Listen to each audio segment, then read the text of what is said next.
This call is being recorded. It didn't stick out to me at the time. But one person said that one negative comment, and this is for the porcelain ones, the first go round with the porcelain ones, was it was too heavy for some disabled people, which I hadn't even thought about. Which could be a problem for some people, but of course you solve that problem with the plastic ones. Is that sort of one of the reasons you decided on plastic? Yeah, and it was also combined with the call from the Tonight Show. With the what? I'm sorry. I didn't hear you. It was a combination of the comments that it was too heavy and the call from the Tonight Show. And the what show? I'm sorry, I can't. The connection's not that good. The Tonight Show. Oh, yeah. You came up with that in response to being invited to the Tonight Show? Yeah. So the Tonight Show gave us a call and they wanted us to submit an audition video because they do the Kid Inventor segment like every year, and they asked. So at that point we thought that we couldn't come sort of empty-handed, so we came up with the idea for the plastic kangaroo cup. Which not only worked very nicely, rave reviews. Some person said best thing in my cupboard.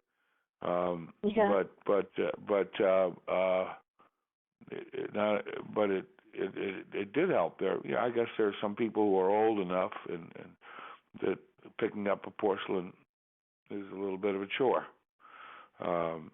Although they're so beautiful, that's the ones I sort of prefer to drink out of. I can still lift them.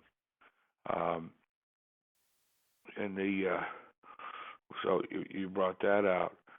When you put in the Kickstarter and the Indiegogo campaigns, which both did you look at them daily? Did you go on the internet and just see how it was doing the moment it started, or how did you keep track, or did you let your dad watch that, or how did that work? To see if you're going to, you can put out a campaign and nobody might respond. That's sort of the stress involved in it. But everybody did. But did it come flooding in, or like in the first couple of days, or did it string out? It was a 1-month campaign in each case. Did you check in daily to see how it was doing, or did you let your dad tell you how it was doing, or how did that work? My dad mainly told me just because, like, school. Well, actually, no, not school. It was summer, but I had camp.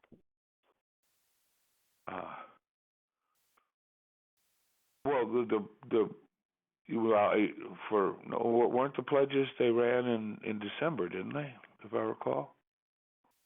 The plastic? No, I'm going back to the original. The original. Oh, okay, yeah. Then the porcelain ones. Oh, okay. Then my dad kept me updated because school, and really for both cases, except one. And one day he just came in and said, "We hit our target, honey," or what? You hit your target, and that meant you could place your order to the place.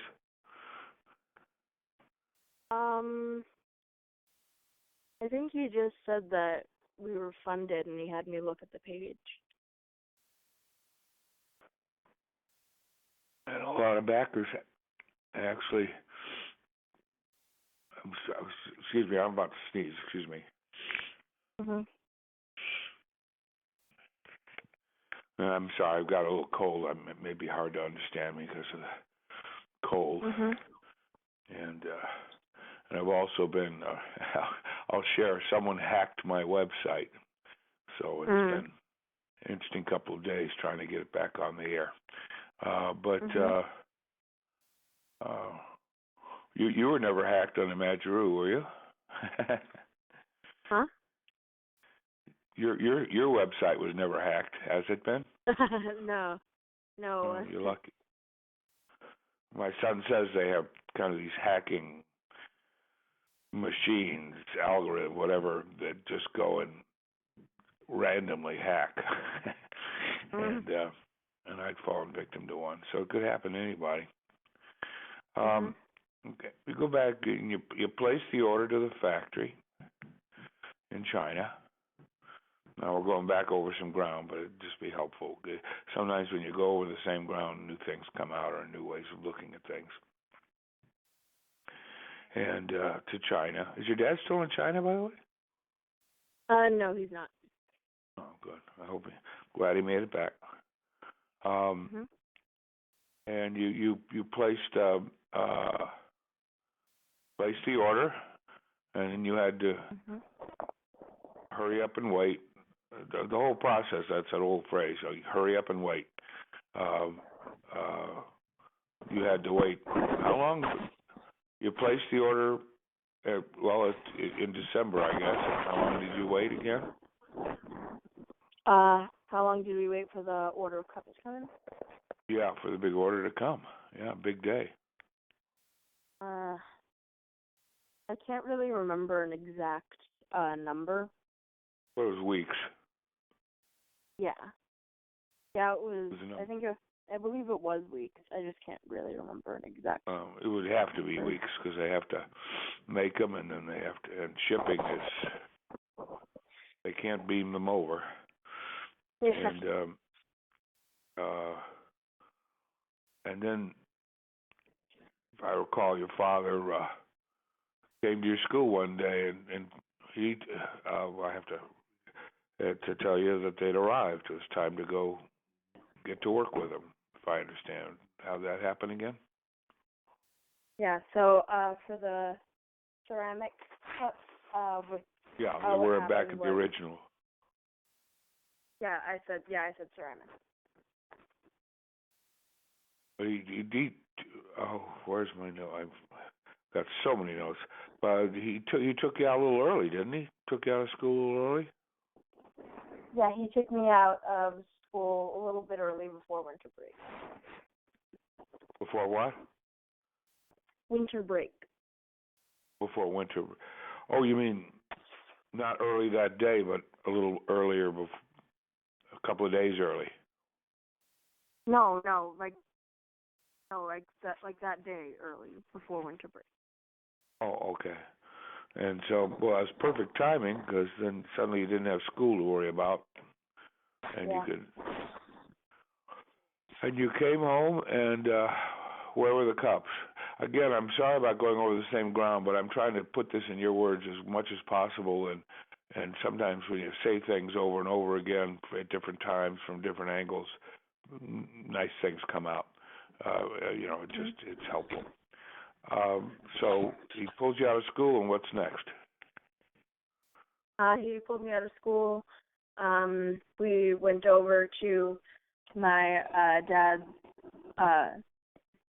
old apartment at the time, and the cups were in the basement of the apartment.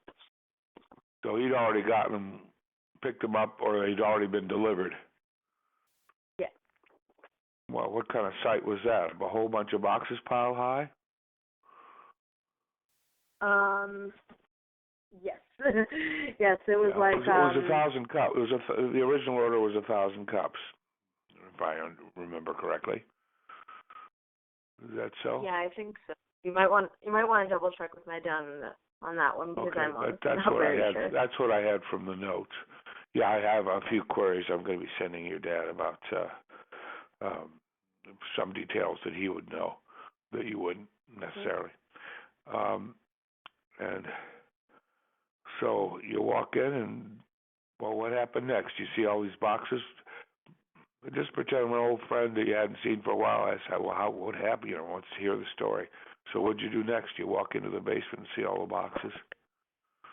Yeah, it was like a bunch of giant boxes, and it was they were sort of like lined up against the wall. And brown boxes? Like brown cardboard boxes? Yeah. Okay. And then there and then there's some shipping labels on like a fold table, and yeah.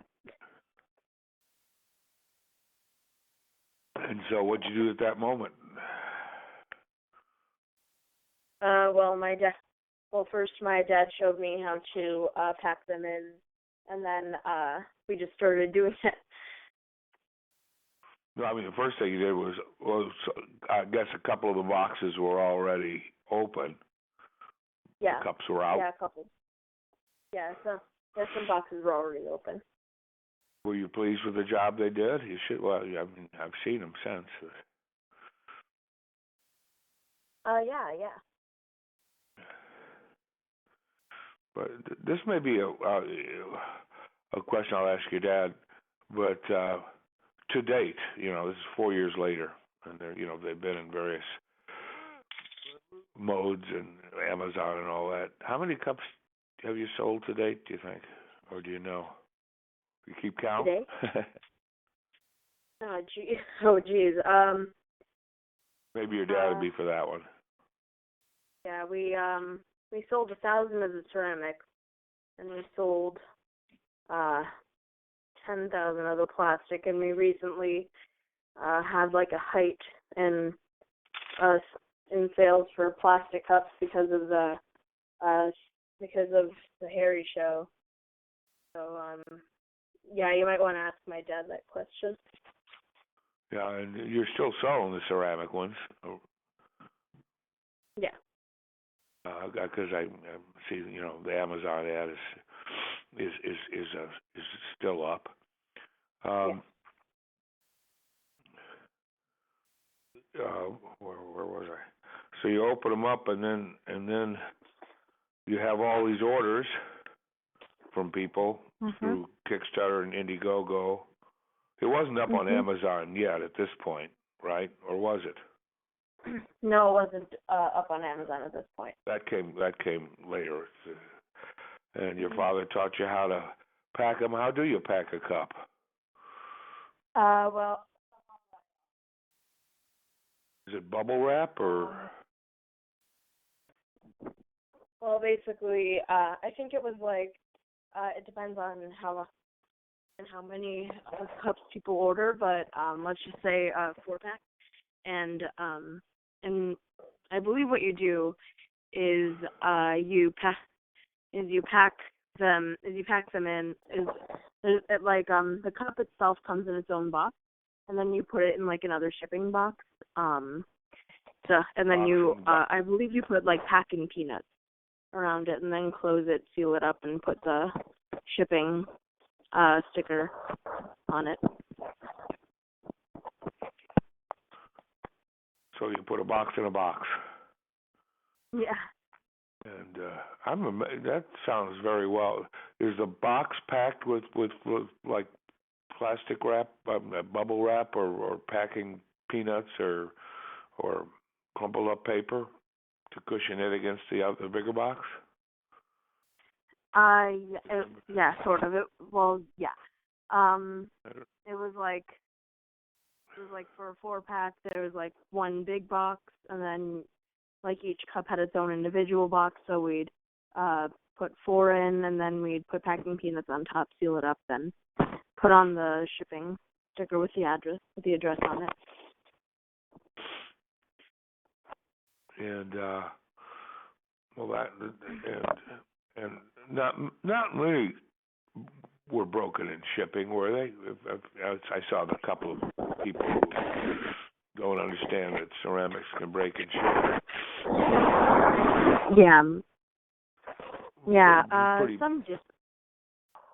Some did break in shipping just because the box. No, it's going to happen. It's going to happen.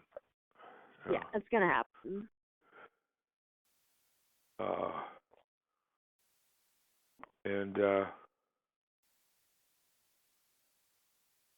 So the shipping is done, and then you're talking to your friend who's just heard about the Kangaroo Cup, and you haven't seen her a few years, and she says, "Well, what next? What happened next?" I'm sorry, what?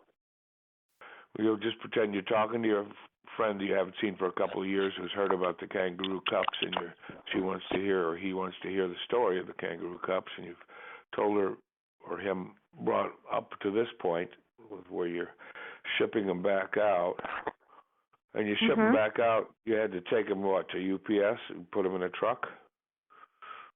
Yeah, we had to stop by. Yeah, we had to stop by the post office in the truck truck that we rented. The regular post office, not FedEx, but United States Postal Service. Yeah, I think so. That's something you might have to ask my dad too. Oh, okay. And then, so your friend now says, "Well, that was great. You got them all out there. What happened next?" Well, I mean, like what happens like next in the shipping, or with the cup? You got all the shipments out, and you got that done, and then what happened? Your friend asks. Well, what happened actually was we tried to get the ceramic made in the U.S., which eventually didn't end up working. And why was that? We just couldn't really find couldn't find a potter that would be willing to mass produce a product. Oh, so it's a question of, I mean, you found people who could make it. I'm trying to put it gently for them. I mean, were they just not? Was the product not up to snuff that they'd make, or they just didn't want to take on an order of that magnitude, or? Well, I mean, we tried with a couple of them.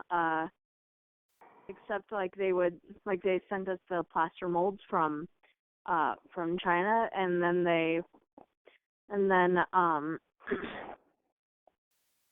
we'd take them to Potter, and then they'd try, but then usually something would either just go wrong with the with the design of the cup, or they just really can't make them fast enough. So it's like so one our potter. Ceramics industry just isn't quite, to put it plainly, our ceramics industry is just not quite up to Jing de Jin. Yeah, not quite up there yet, hopefully. Well, but we all have. I remember this one potter in you know where Evanston is? Oh, sure. Yeah. So there was this potter in Evanston that we tried to make cups. So we tried to make a bunch of cups, and they ended up sagging into like this triangular shape. You mean they recommended a redesign, or the only way they could do it was triangle shape instead of round? Well, I mean, we just had to deal with the triangle shape because there was only 100 left who didn't get the cups yet. So. Yeah. So we just kind of had to ship out the 100, I believe. In triangle shape. Yeah. Why? But did he say this is the only way he could make them in triangle as opposed to round, or why did he want to switch it over? The thing is like he didn't want to make them triangle shape. They just kind of sagged in the kiln, and we didn't really know why. Best he could do. Yeah. But that didn't work out. Then what did you do? I'm sorry about going over old ground that we both know, but it is helpful in shaping the story. What did you do next? We were kind of that was kind of our low point, and but then we got that call for the Tonight Show that I was talking to you about earlier. And so again, since we were stuck, we kind of thought that we couldn't come empty-handed. So we kind of came up with the idea for a plastic kangaroo cup. And that's easier to manufacture. Did you find a manufacturer here? Um, not like in Chicago. We found one in California, so it's still in the U.S., just not as close as But you didn't get Chicago. you didn't get to make a trip out to California the way you got to make a trip No, to my China, dad did did. you? Uh-huh. No, my dad made the trip to California. What do you think of coming up with plastic? Do you like the plastic, or you prefer the porcelain? What do you drink out of if you're going to have a cup of hot cocoa?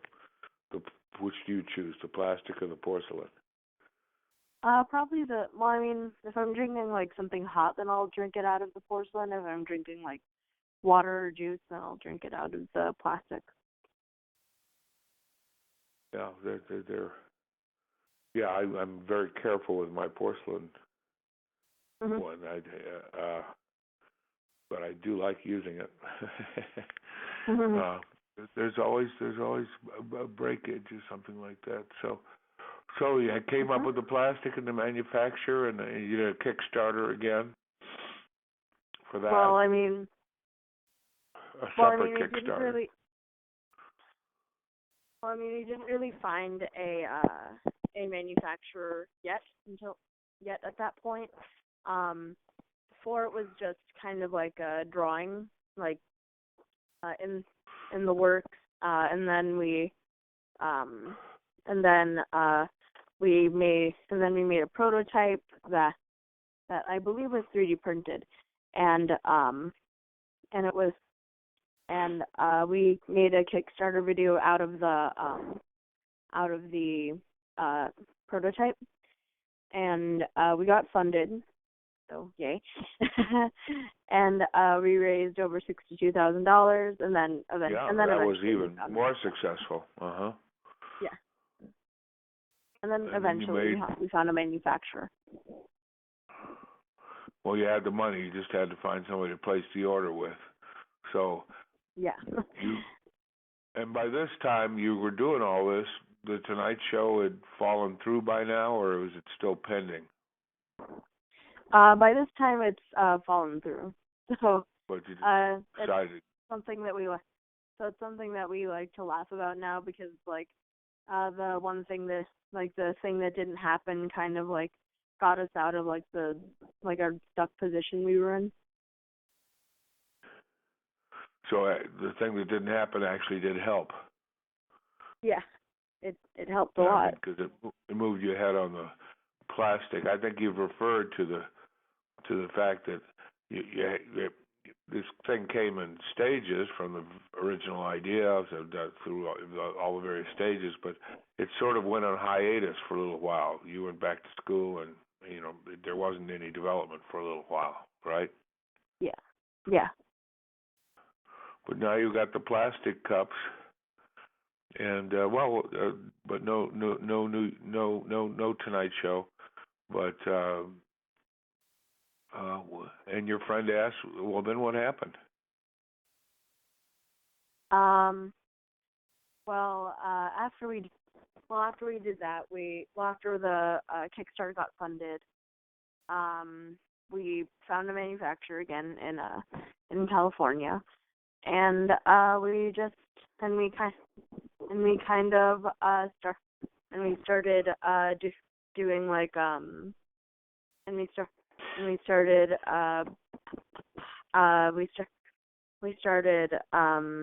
like finally getting them out, and like the of course ones. and of course plastic, because plastic is so different from ceramic. It's like a totally different game, so we had to completely redesign the ceramic for plastic. So we made changes as to and then like this was kind of, and then a little bit after this is kind of when the White House happens. Well, okay, we'll back up a little bit. First question, to redesign to switch from the ceramic to the plastic, what did that involve? I mean, obviously you look at it, it looks a little different. The legs are thinner, but I mean, were there problems that plastic posed? What kind of problems did plastic pose? Yeah, so So the real problem was with the legs, because with plaster mold, like with ceramic, you could just kind of like mold it into like the plaster, and then just kind of like stick it together and be done with it. Except that's not how that works with uh except that's not how that works with plastic. We had some issues with um with actually like the general design of the legs. Like, do we want it to be hollow? Do we want it to be do we want it to be filled and dense, or do we or like well, and we were planning to use plastic injection molding, and like also like not like to mention it's and also to mention it's like and the material that we had to use for plastic. At first it was polypropylene, now it's something else. The other one is a lot more clear than polypropylene. So yeah. Well, yeah, cleaner of chemicals, yeah. And when you choose the and all kinds of considerations I'm thinking of, such as dishwasher safe and that sort of thing. Yeah. Must have played in. But when they were manufactured, was it the same routine? Big shipment arrives and you pack them in the basement? Yes. Yeah, it was. So that was a lot, there's a lot of fun involved, a lot of adventure, but a lot of hard work. I mean, handling everything else aside, just the chores in the basement. Doing that's a lot of work. What'd you do down there? I mean, you and your dad would do it, or you do it, or other people would help out too? My dad and I did it for the ceramic, and then for the plastic, we had some help. We had some help with some people where my dad worked, like where he had his office space. So, yeah. You mean you did some packing down there? Huh? You mean they came out to your basement? Or you did it there at where he works in the merchandise mart? I'm taking. No. At this time he's working at Catalyst. His workspace is at Catalyst Chicago. I'm sorry, I couldn't hear you. Your connection faded. At this time he's working at Catalyst Chicago. Oh, okay. And that was so it wasn't over in 1871 or anything like that. It wasn't at 1871 or anything like that. Yeah, no. By that time he moved his office from 1871 to Catalyst, Chicago. Okay. And when you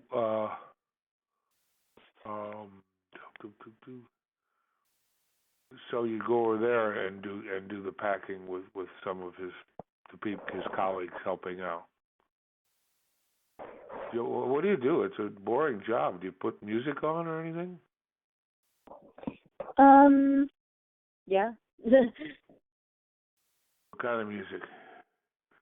Any fights over which kind of music to play? At the moment, I'm really liking Hamilton, honestly. Oh, the play, the musical? Yeah. Yeah, but back then Hamilton wasn't started, or was it? That's been on Broadway for a while, hasn't it? Yeah. But I mean, back then was Hamilton already going, or was that still being formed up? Then I didn't. No, then I didn't know about Hamilton. Now I am. So at the moment. Well, what then? I mean, what? I'm just curious. What kind of music do you like? Do you like classical, blues, funk, rock, or country, or all kinds? really a combination of things. So it's like one moment it's like I could be listening to like at one moment I could be listening to like a cappella pentatonics, or another moment I could be listening to raps about the founding fathers. So A cappella pentatonics, did you say? pentatonics. I'm not even familiar with that. We'll look it up. Now we're going to double back. Where along the way, I mean, you had lots of people do stories and interviews. I mean, that's just kind of going on, one thing leading to another, and having to tell the story again and again. But we're going to go back and revisit. When did the CNN thing happen? Tonight Show fell through, but CNN sure didn't. The CNN Heroes? Yes. That happened. They just had a new batch of heroes, by the way, last Saturday night. I watched part of the show. Yeah. Their annual batch of heroes. And you were part of that in the year, oh heck, where is it? I can't find. But when did that come up in the course of this? Before the White House. Yeah, it was before the White House. Right. Your dad sent me a timeline, but I'm constantly having to refresh. You know, sometimes you don't have enough information when you're writing something, and sometimes you have too much, and it's hard to go back and find things. Yeah. But that's just a little. That's just the way it works. But tell me about you had, you know, the Trib had interviewed you and various others.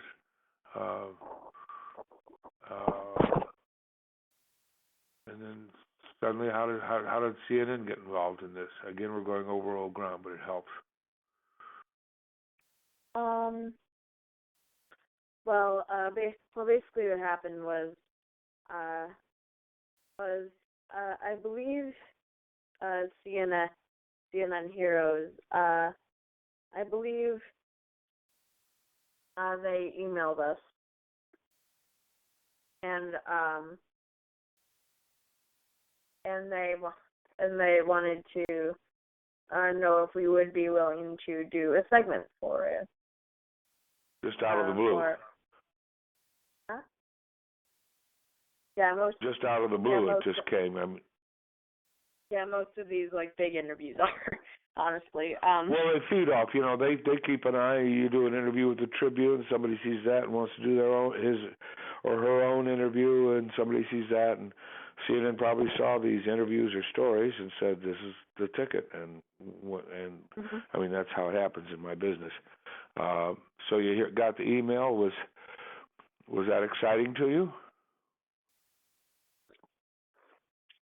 Yeah. At that age, did you watch much? Did you watch at that age? Did you watch much CNN? Not much, honestly. Yeah. But I knew that they were a very big news. I imagine maybe you tuned into some CNN once you got the email. Yeah. To see a little more what it was like. See what is Anderson Cooper really like. Mhm. Yeah. So you got the email, and how much notice did you have for that one?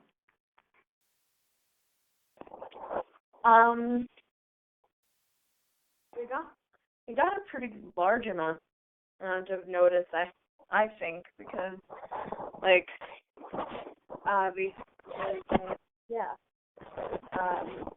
you might have to ask my dad when it comes to like the sales and like how that correlates with the.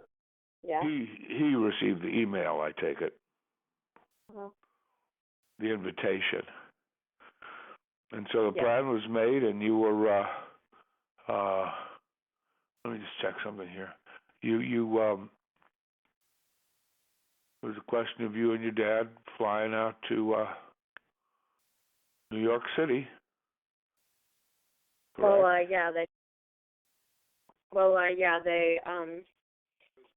They explained it, and they were like, and they were just kind of like wondering if they could come over, shoot us.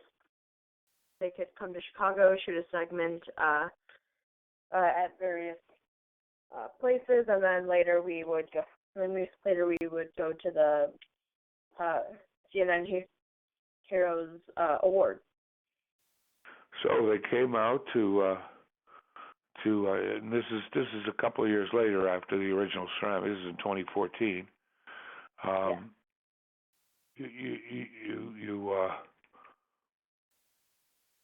They came out and they well, what happened then? You had dealt with camera crews before. Mhm. Yeah.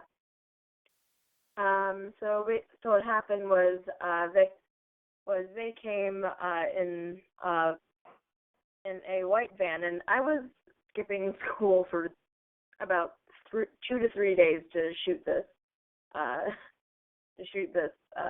thing, and what happened was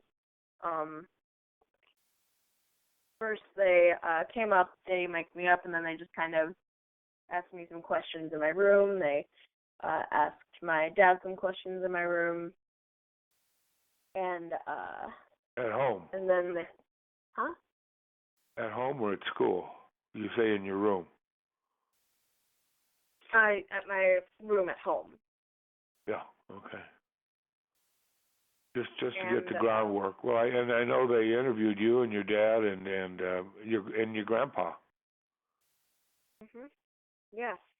So at first they asked my dad and I some questions, and we had lunch. We just ordered from a pizza place, and then our second stop for an interview was a plastic factory that we were seeing if we could manufacture the plastic cups there, but it never ended up happening again. Instead, we went with the people in California. Right, the Evanston place that didn't work out. The Evanston place didn't work out. Did you remember the name of the place in Evanston, or that for your dad? No, you should probably ask my dad that. Okay. And I remember saying and watching the video of the CNN. You with some other people your age. Do they do some shooting at school too? Hmm? Did they shoot at your school too? Yeah, they shot at my school, and I remember seeing an interview with a teacher and an interview and with some of the other kids around, that sort of thing. Yeah. It was like, yeah. So basically, they wanted to come and film at my drama practice at my school, and and they didn't end up using like the actual performance. They just kind of ended up using my teacher's interview and some extra footage with some people from my drama club, but they came to my drama practice at school, and yeah. You still like drama? Do you still work at it? Do you still participate in that aspect? Not as much anymore, just because first it's my freshman year in high school, and I'm just kind of getting myself like used to all the work, and yeah, but I'm probably it's a different world when you get to high school. Yeah, but next semester I'm probably gonna audition for Rent, because that's the musical this year. Oh, you're doing Rent. That's a fun one. That would be cool. I used to enjoy dramatics in high school. Um, okay, so they came and shot and to put together the report that they would eventually put together for the CNN Heroes Tribute, and then you fly out there. Yeah. And the night comes for it's a live show, right? Yeah. There's a funny story. Before we flew out to New York, my dad just kind of thought that it would be like a small event, but like I could just put normal clothes to, and then but then like he really like looked it up, and we found out that like all these huge like people are gonna be there, like Anderson Cooper and Benedict Cumberbatch and some really like huge people are gonna be there, and so we had to go shopping for me like the day before we were supposed to leave. So for yeah. The right clothes to wear. Huh? What'd you pick out? I picked out this black dress. It's like sparkly. I actually have it in my closet right now. Yeah, we had to like run to Macy's and like get me a dress because they didn't want me showing up in like jeans and a t-shirt at like a red carpet event. And your father just knew to wear a suit, I take it. Yeah. Yeah, I see. And so now you knew you'd be dressed okay for the occasion. Mm-hmm. You never want to overdress or underdress, so sometimes it's hard to figure out. Yeah.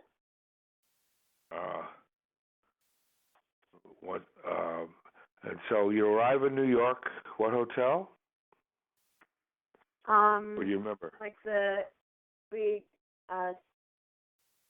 stay at I believe it was called the Empire Hotel. Okay, well, I double check when going over things. I may have it. I probably have it in my other notes too. But a nice hotel. Oh yeah, yeah, it was very nice actually. We got Does CNN? How does that work? Does CNN put you up? Or are you? It's up to you to travel and put yourself up. Yeah, they I believe they paid for everything really. I imagine so, but I was wondering if they went so far as to even put you in a certain hotel, or whether they left that up to you. No, they put us in a certain hotel. They put us in the hotel where all the Young Wonders were staying. They pretty much took care of that then. That's nice. It's always nice to have things taken care of. So you're in a hotel in New York. You arrived the day before? It's a nighttime event. We arrived like very early in the morning, and like of the event. Okay. But the thing is, like we met some people from CNN Heroes at like a desk, and my dad always finds it comical because they're like these adults, and they're handing me at the time like this 12-year-old $300 for mainly like hair and like whatever like we needed to like get ready. Just for expenses. So my dad always finds that comical. Walking around money. Yeah. So to speak. Yeah. So. And I was actually, someone just they met you at the airport, or at the or the people in Chicago did, or who was this? The people from CNN Heroes, they met us at the hotel. They'd gone to New York too. Okay. And one of them just handed you $300? Yeah, they just said that like this was for hair, makeup, whatever you need, and like whatever. And they handed me $300, and then yeah, so my dad just finds it hilarious that they just handed off a 12-year-old $300. That's a thrill for a 12-year-old to have someone hand you that kind of money. Yeah. You use it to buy sodas, but if you want. And so you had the day to get ready. No sightseeing on a day like that. I imagine you were just kind of busy, or did you just? How many times have you been to New York before, or had you? I've been there either once or twice before because I have family in Brooklyn. Uh-huh. So did you do any sightseeing on this, or had you sightseen on the earlier trips? Had you seen much of New York? Did you have a feel for the city? On the trips where I was really just kind of there to be there, I did get to see what was happening. We went, like, the thing is, like, when I was visiting my cousin's trip before the CNN Heroes trip, when we got off the plane, we were supposed to go to see The Lion King, but we ended up seeing Wicked, which ended up being better. No, I mean, like, Lion King was good too because I saw it on I mean the Broadway production of it, yeah. Yeah, I saw. Our flight was delayed. Like, our flight was delayed, so we saw. We saw Wicked instead of the Lion King when I was just there. You're talking about earlier trips when you went to see your cousins, right? Yes, I'm talking about earlier trips. Had you ever just gone around Manhattan or gone to the top of the Empire State Building or anything like that? We kind of just went around Manhattan. My cousins were still in school at that time because I guess different schools have spring break at different times. So well, how do you how do you compare New York? New York's bigger, but how do you compare New York and Chicago? The feel of the cities. Do you find them different? They're both big cities with a lot of tall buildings and people rushing around. But how do you find them different? You know Chicago. You live here. Mm-hmm. But what about New York? New York is louder. Like, a lot louder and a lot more crowded. Well, it is. It's compressed. I mean, Manhattan is compressed. The Manhattan part is compressed on the island. So it's more vertical and it is denser. It has less green space because there's less room. You know, it doesn't have the parkland that Chicago quite does, except for Central Park. But I'm just curious how you're feeling. I have a friend from New York, and I mentioned it to her that every time I went to New York, it felt a little ominous to me in the concrete canyons. And she said, that's funny. I feel the same way whenever I come to Chicago. So it's what you know sometimes that you feel comfortable with. But do you like New York? Could you live in New York? Or is it too loud and crowded? I probably wouldn't live there, but I think it's a really nice city. Yeah, well, someone once said New York is a wonderful place to live as long as you live in Connecticut. But yeah. So you're there on this trip, and no time to go see Lion King or Wicked. Just prepare for the event, and you arrive at the event. And just tell me about the event again. First, there are a lot of important people there. You know, Anderson Cooper, and celebrity Benedict Cumberbatch. Any other celebrities that stuck out to you? My dad and I were kind of really the only ones that were like pushing to get pictures with people. But the one person that stuck out to me was Trisha Yearwood, and like not because I know her as a singer. I know her from her cooking show on Food Network. Because my mom and I watch her show a lot. You get to talk to any of these people, even just to say hello? Oh yeah, I did. My dad. So what happened? So actually, what happened was before like we even got seated in the actual like room. They were gonna lead us to a green room, and I guess like this person was an intern. Like it was kind of like a change of plans, and she really didn't know like what was exactly happening. So she accidentally led us to Kathy Griffin's green room. So of course we took the opportunity to take a picture with her. And my dad tagged her on Facebook as Kathy Lee Gifford, which he later learned was an entirely different person. Yeah, I remember. So Generation. yeah. Oh yeah, and my dad he sat next to John Lennon, which he had no idea who he was, and I sat next to Who? Sheryl Crow. Not John. Julian Lennon? Who did you sit next to? John Lennon. Who is that? I mean, not the Beatles fellow. No, not him. Like the news anchor. Oh, I'm not familiar with him. Okay. Yeah. And so it was. Well, this is kind of, you'd had interviews, you'd had success, you'd had this. This is sort of a high point at that point, wasn't it? There you were being called a hero on network TV. Yeah. It's not often that happens to anybody, let alone a 12-year-old.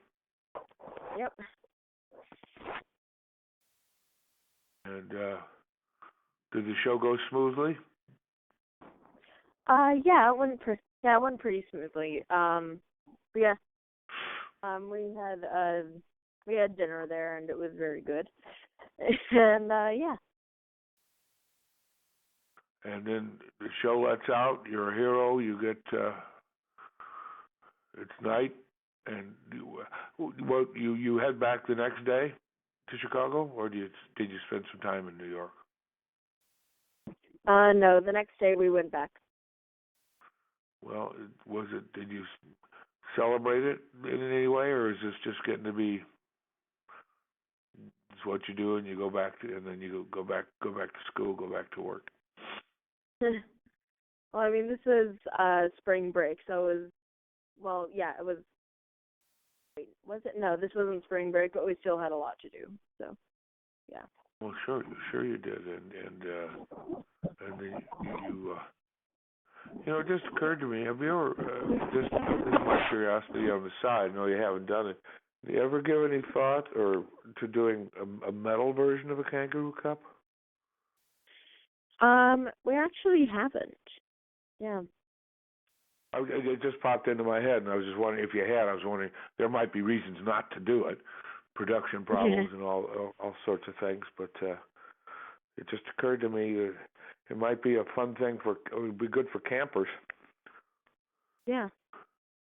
Good industry. Anyway, everybody's got suggestions. Everybody's a critic. Everybody's got suggestions. Maybe that can be your next cup. You can make a metal one. Who knows? Or there may be reasons just not to do it. Our hour is about up, and as I may have explained, I've written ahead. I wrote a White House chapter, and I have an ending. It's there was a great author whose name slips in my mind who said that whenever he sat down to write a novel, he'd write the first sentence of the novel, and then he'd write the last sentence of the novel, and then he'd fill in the middle. But he'd know where he was heading, and that's what I'm doing. We're going to have in January a draft of the basic book, a basic draft, and it'll be done, but it'll be sort of like your lumpy prototypes. Needs smoothing. Things will need to be added. Things will need to be changed. Things will need to be subtracted, smoothed out, or amplified on, and that's the final process. Someone once said there's no such thing as good writing, only good rewriting. and that's the way that works. But I thank you much, and I'll miss you. I'll wish you, as my father used to say at this time of year, he wished people a merry, merry and a happy, happy. That way you got everything taken care of, and and we won't do any thing on next weekend because that'll be busy. Maybe we can pick something up. We'll figure something out for the weekend after. Although that's New Year's Day, and you may have a very something. But anyway, merry, merry, and happy, happy. Yep. You too. Okay, and we'll figure it out as time goes on. Thank you so much, Lily. All right.